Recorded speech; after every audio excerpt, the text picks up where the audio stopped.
அப்படியா? அந்த பெண்ணிற்கு என்ன நேரமோ கேட்டாயா?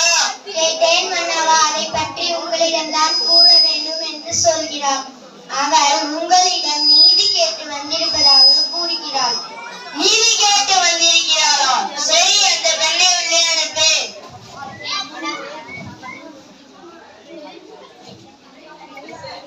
இளோடி போன்ற பெண்ணே, அழுத கண்களோடு எம்மை காண வந்த காரணம் என்ன? நீயா? உனக்கு என்ன வேண்டும்?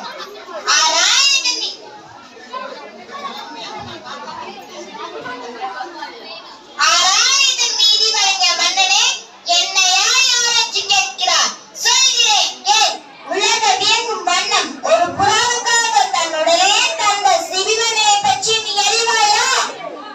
பார்ப்பாற்றும் பசுவை மக்கள் தேவதன வணங்க அதன் கஞ்சை தேர்காலிற்று கொன்ற தன் மகனையும் அதே தேர்காலிற்று கொன்ற மகனை விற்றார். அவனை பற்றியும் நீ அறிவாயா? பெண்ணே, நான் கேட்ட வினாவுக்கு இன்னும் விடை கூறவில்லை. அதை விட்டுவிட்டு நான் எதையோ கூறிக்கொண்டிருக்கிறாய்.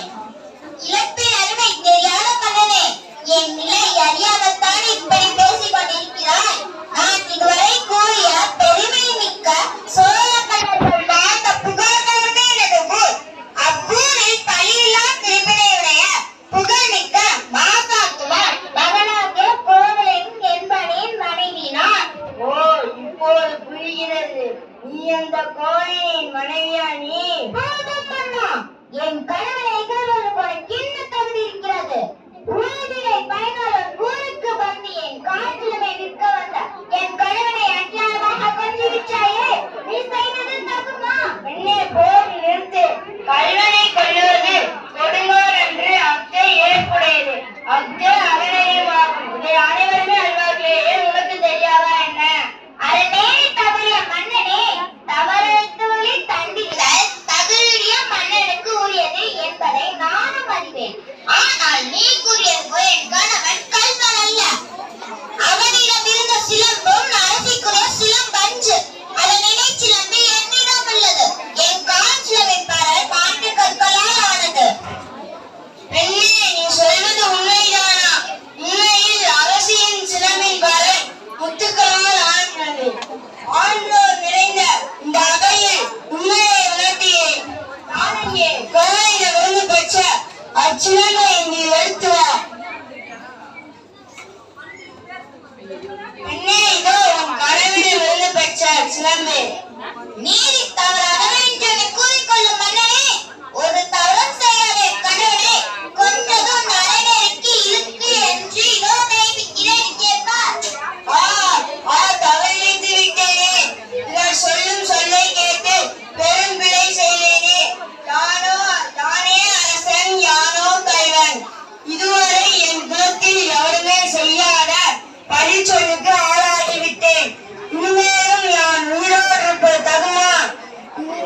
காப்பாற்றுவதற்காக தன் உயிரையை வாழ்த்துக் கொண்டான் மன்னன்.